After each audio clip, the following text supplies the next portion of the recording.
All right. All right. Hi, guys. Danny Boy here from Wave 89.1 Manila. I'm with one of the brightest stars out of the UK right now and making a lot of noise out there. Hi to Marni. How are you? I'm good, thank you. How are you? I am awesome. Thank you so much for taking the time. I know it's like morning out there. You know, time zones are weird when you're halfway across the world, right? 100%. No, to be honest, it actually works good for me because this is about the time I wake up. So Great, perfect. So how are you? How have you been holding up during the pandemic, and how is it in your area, like right now? How's the situation going with the pandemic? yeah, I've been good, thank you, Danny. It's been a bit crazy with we don't really know whether we're supposed to be going out. Like you can go out, but you can't. It's just I think even the government don't really know what they're saying, to be honest. So we're all just a bit like in a limbo, like, are we meant to be going out? Are we not meant to be going out? And it's just a bit crazy. But one thing the pandemic has done is it's really kind of helped me learn new skills. Like I've learned how to vocal produce and stuff, which I'm pretty useless at computers, to be honest. I'm barely it runs in the family though. My mum can't even switch my laptop. But no, I've like downloaded Logic, and all my like upcoming songs I basically recorded at home by myself in my little music shed in the garden. So to be honest with you, if it wasn't for lockdown and quarantine and all this madness, I probably wouldn't have just like sat there and been like, okay, I need to do this. Do you know what I mean? Yeah, definitely. I've talked to several artists who said the exact same thing as you. So that's, I guess, what musicians have in common at this moment, is like really like making makeshift studios at their homes, or Yes. learning something different from what they usually do. So that's awesome. So I think I saw you like posting on IG stories not too long ago. You just moved into a new place, is that right? So basically, no, my twin sister, because I have a twin, my twin sister literally bought a house, which is pretty crazy. But she basically, because it's my twin sister, it's basically my house. So let's just Okay. let's just say it's mine as well, because I have my own room and I'm definitely spending a lot of time there. But no, it's good because I kind of get the best of both worlds. I get the kind of the party pad, I like to call it, and I get like home where I can just basically leave all my shit out.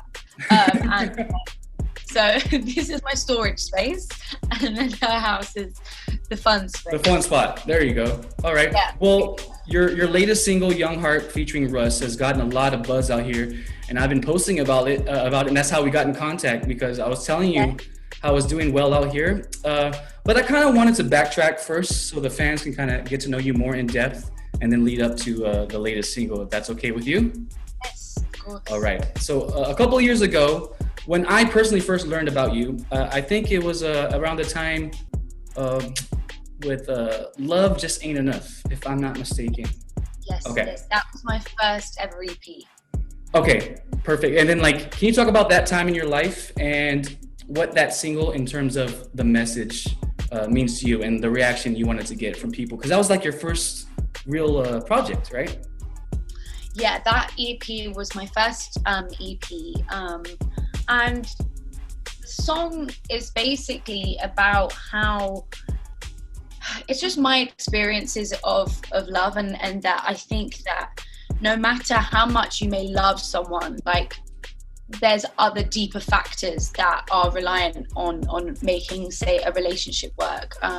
Sacrifice, hard work, reciprocity, like all that, like give and take stuff. And I think that's what the premise of that song and that whole project is really about, is that it's never enough just to solely love someone to make something work, Mm-hmm. Awesome. So everyone watching right now, let's check out a little snippet of Marni's "Love Just Ain't Enough."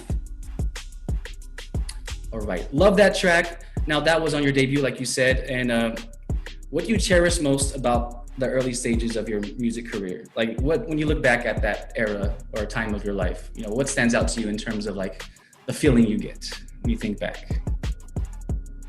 I mean, I just feel like nostalgic. I guess it's like it was the beginning of my like music career in terms of like actually releasing original music, and it just makes me feel really like how it actually makes me realize how far I've come, actually, because it's I feel like I didn't really know much then. I was just like writing music, putting it out, and I feel like I've grown so much as an artist, as a writer, just a human being, as a person since that time. But I always feel special because those times were very much, they were kind of like slightly, I was slightly unaware of just like what I was like entering or getting myself into in terms of like the actual music, you know, industry or whatever. But I was just like doing what I love, and I still am. But I cherish like the thoughts of that kind of innocence, the way I went into everything so innocently, you know. Definitely, I get it for sure. And you know, just last year you released "Lose My Love," which is a great track. When you're done making a track, though, how do you know when it's done? Like, are you the type to keep on adding or subtracting or experiment? Like, how do you know when, like, okay, this is it, I'm done? How do you do that? Honestly, Danny, it actually just comes to a deadline because, like, I will keep going. Like, I'll be like, oh, we could like add some harmonies here, like some more ad-libs could go here. Maybe we do like an outro. So, like, I will literally just keep going. So the only thing that literally stops me is actually having a deadline to put something out. I'm like, okay, cool. I have to stop. Okay. But like, because I think as creators and as we're just very I don't know, I feel like a lot of my artist friends are the same, where we just constantly have new ideas, and maybe I think I tend to overthink things as well. I'm like, is that section good enough? Could that be stronger? So to be honest with you, the answer is that it comes to a point where I have to just stop. Okay. That's pretty funny, actually. So, like, you know, I brought up that your music's starting to trend here in the Philippines, and your hookup with Russ on the track. Well, if you didn't know, Russ has like a huge fan base here too. And I wanted to ask you about, you know, have you ever tried any Filipino food, or have you had any Filipino friends growing up? Is there a Filipino community in your area? Definitely. I actually did have a few Filipino friends from school, and I'm trying to think, have I tried Filipino food? I don't think I have, to be honest. What do you like? Like, what's your taste? Because I want to suggest something depending on your taste in food. You know what? I'm Greek, so like I literally eat everything pretty much. Okay. I eat a lot. So I'm open to trying any good food, as long as it's not like snails or anything like too slimy. Okay. Then I will eat anything. All right, I want to suggest you to try sisig, and I'll explain what that is maybe sometime down the line. It's really good. It's really good. How do you pronounce that? Sisig? No, sisig with a G at the end. Sisig. Sisig, like fig, but with an S. Yes, there you go. Sisig.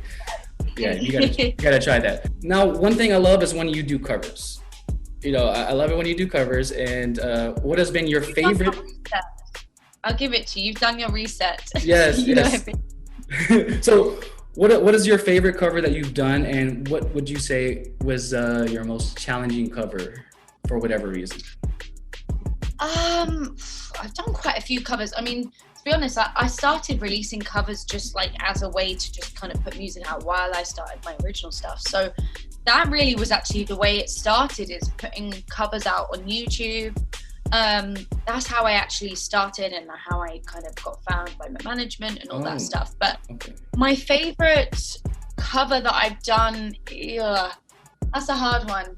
I'd say one of them is, I don't know if you've heard it, but it's actually You Might Need Somebody by Shola Ama, and I did it for like a Valentine's project, and I love that song. Like, I grew up listening to that song, so that was really amazing. And then also the duet I did with Sam Volo, Nothing Even Matters, Lauryn Hill, because that song is one of my favorites, and that whole like music video and everything just gives me life. So I was just like, yeah, we have to kind of smash this, otherwise we can't put it out.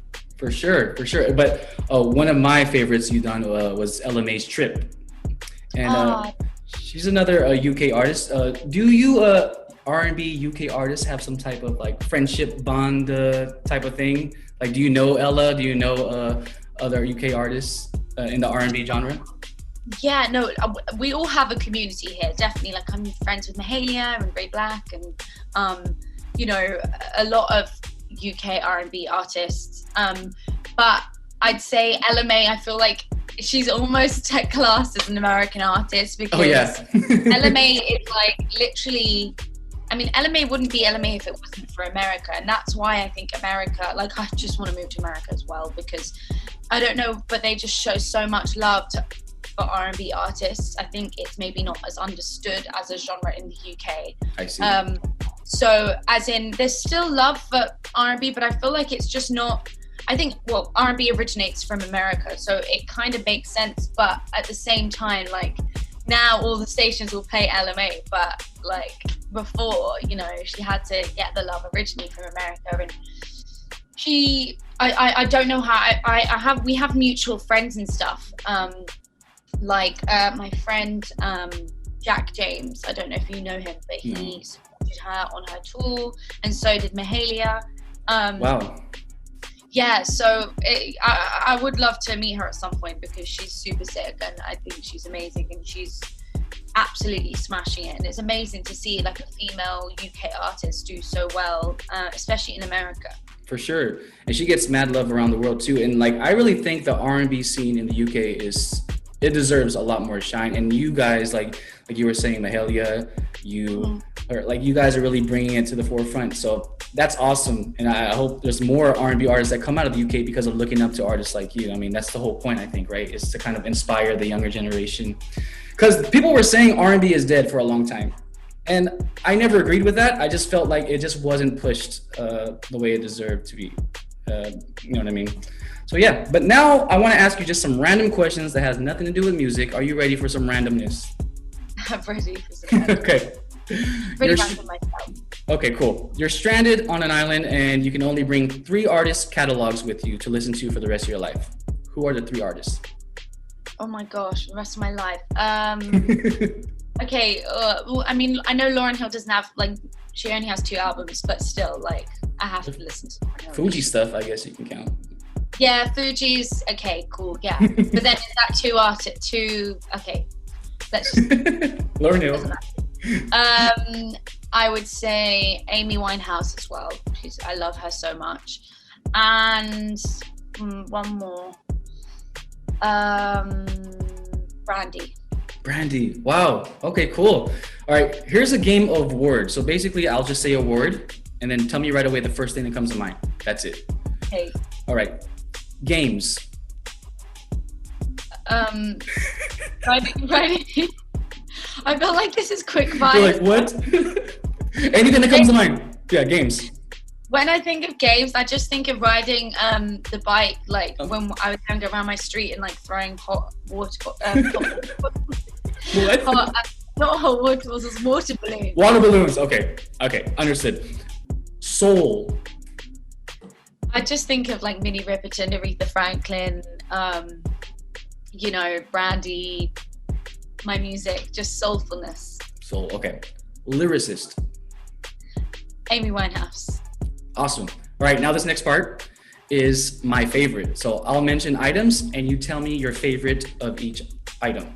Here we go. Okay. Type of tea. English breakfast. Shoes or kicks? Like, what's your favorite type of shoe? Kicks. Okay. Color to wear. Red. Movie. Godfather or Goodfellas or Ooh. Yeah, I'm just gonna go with those. Rapper. Anderson .Paak.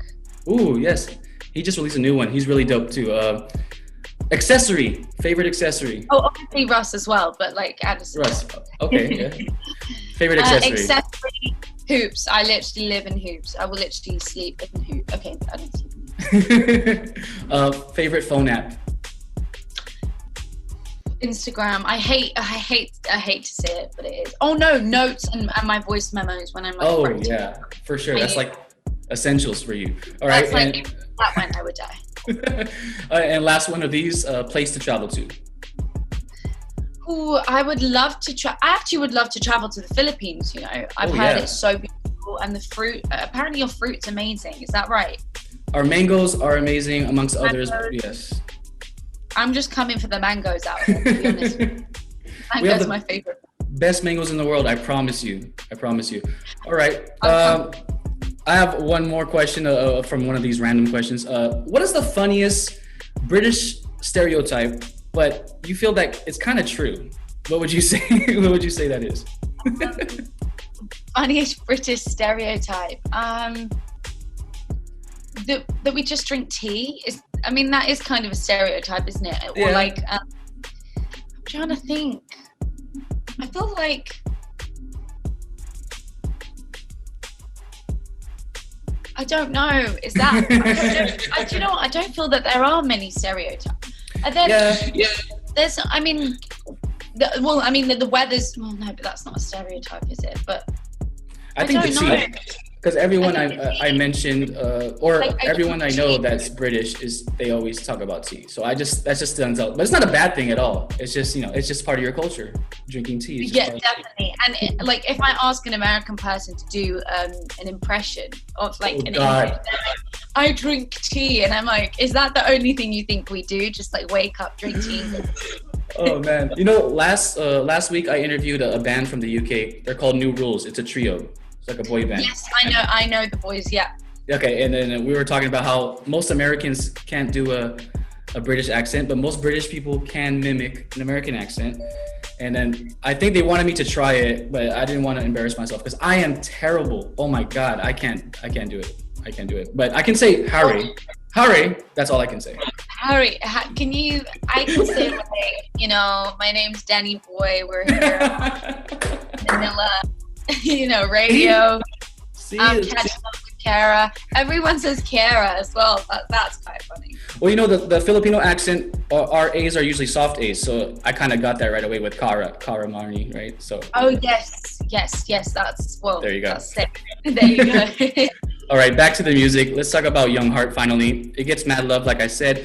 It's crazy. The song is amazing, first of all, and I think you probably. Did you have a solo version and then Russ came on and kind of remixed it later on? Is that what happened?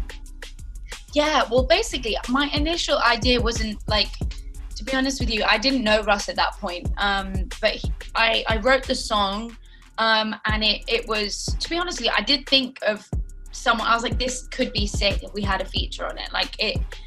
When you listen to a song, you're like, that could be sick. Originally it was just me, but then he kind of DM'd me on Instagram, and then I sent him the song, and he literally just dropped his bars on it, and I was like, okay, well that's it then. Yeah. But I did drop the solo version as well, which I created another separate visual for as well. So whichever one you want to listen to, there's both out there, but I personally prefer the one with you. Yeah, that video, the one with Russ, is so cool. I love the graphics, the 16-bit or 24-bit, I don't know what it is, but the old video game type of the animation. The animation. It was so cool. What gave you that idea? Because of course, it kind of relates to what's going on in the world right now with social distancing and having a long distance relationship. Was that the whole idea about it? 100%. To be honest with you, I'm not going to sit here and say, listen, I was animation as soon as I wrote the song. But, this thing called COVID-19 came over and basically made it that it was impossible to go out and shoot a video. So as much as I did want to do an actual video with him, it was just not possible. So it wasn't possible. So I actually saw the Feels Like Summer video by the Childish Gambino. I don't know if you've seen that video, yes. But when I saw that video, I actually looked up the director. I was like, this is a sick animation. If I was ever to want one, I'm going to hit up this guy. And his name's Ivan Dixon, and he's such a phenomenal animator. So obviously when it came to the point where we were in a lockdown and I was like, well, I want to create a visual for this song.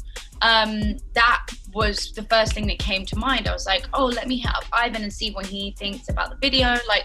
And I knew I wanted it to sort of reflect the times, but also reflect the way we kind of connected. So via social media, it's not clear what app it is, but it's just right. On the online world, and how we were able to kind of create something without having even met each other.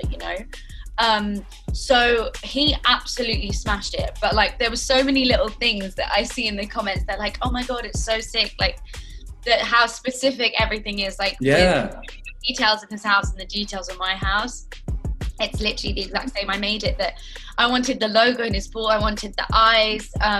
At first they did the wrong eye with I was like, no, you need to change that. And like my house and my garden shed with the leopard print walls, that's like literally everything is pretty much as you see it. That's literally, yeah. So it was really good that he managed to nail that, and yeah.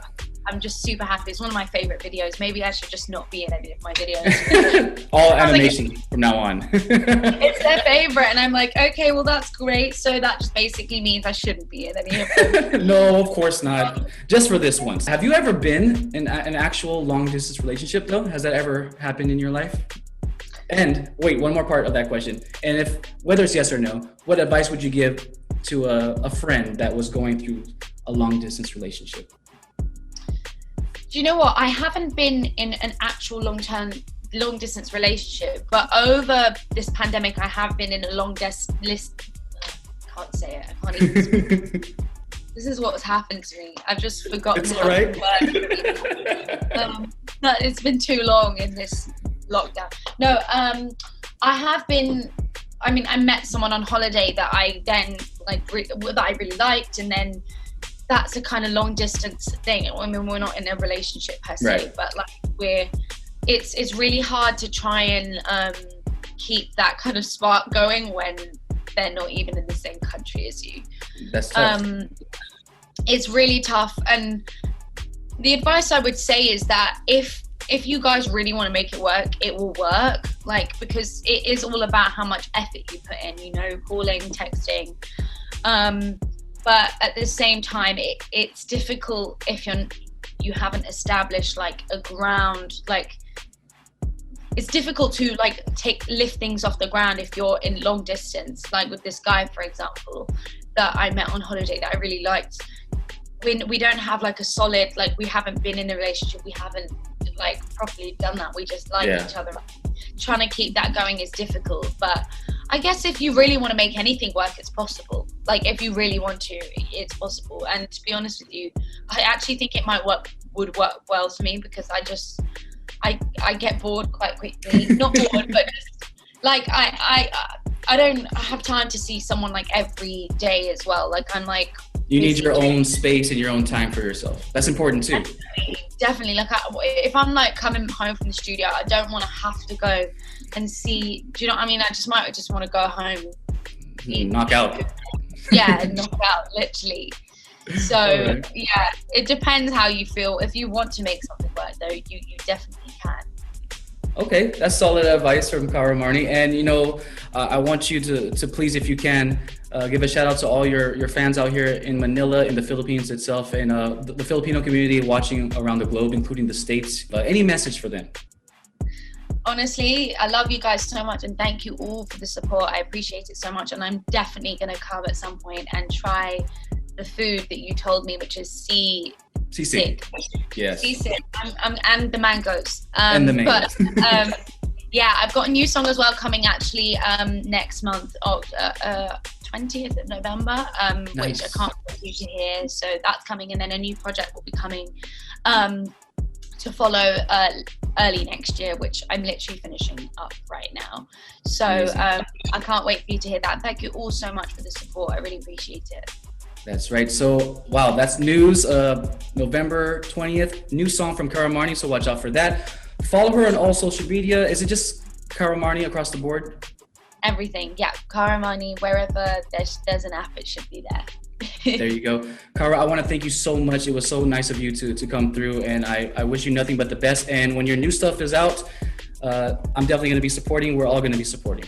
Thank you so much. Thank you, Danny. This has been fun, and take care. Big love from the UK. Thank you so much, and I appreciate it.